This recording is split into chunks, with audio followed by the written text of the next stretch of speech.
So, someone a couple days ago asked me for a recommendation of a new metal record that is a little bit cleaner in sound because they told me that they like a lot of the metal recommendations that I have been giving lately, but they wanted something a little less filthy.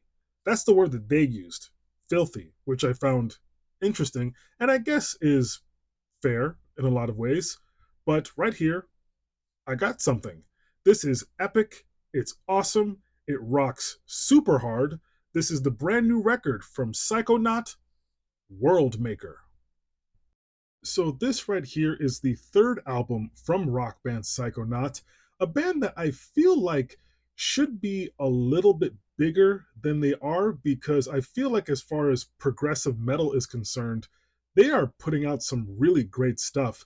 And I feel like this new album is probably their best work yet. Like, this is a great combination of progressive and post metal. The instrumentation is absolutely incredible. I feel like that there are moments of brilliance on this album. And the thing about this record, in comparison to their previous work, this is a lot more nuanced as far as the soundscapes on this record. For example, the opening track on the album, I was expecting at any moment for some thunderous guitars and double bass drums, something crazy to kick in, but it's actually a very calm introduction to the record. It's kind of telling you, like, this is where you are, settle in, you're going to go for a ride. And this record takes you for a ride. Does this not look like a toothbrush? I mean, and also, I've talked about this in the past. One of my biggest shames is that I don't floss nearly enough. Um, and it's been a long time, far too long, since I've had a cleaning or seen the dentist. Um, yeah, I'm not going to tell you how long it's been, but it's that bad. But this record, if I had to describe it with one word, it would be epic. This is incredibly epic, very ambitious. Some of these songs on here really throw you for a loop.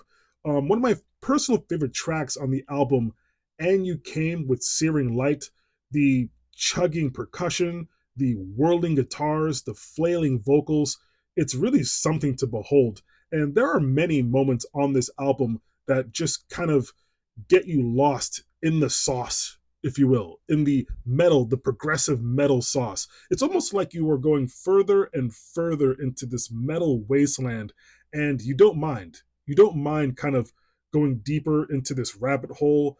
And honestly, this is something that I feel like a lot of people need to kind of get their hands on and check out because if you were into metal, this is just a great example of really well put together, thought provoking, and just perfectly crafted progressive metal with high end instrumentation and musicianship. And, I guess the only weak point besides the album cover is the vocals. I mean, they're not bad, but I feel like that's the case with pretty much every single progressive metal band that's not Tool. But still, it's it's perfectly fine. It passes the test. And if you're into metal, if you want something to sound kind of grand in nature, give this a listen. I like this a lot. 9 sticks of butter. Peace, love, butter.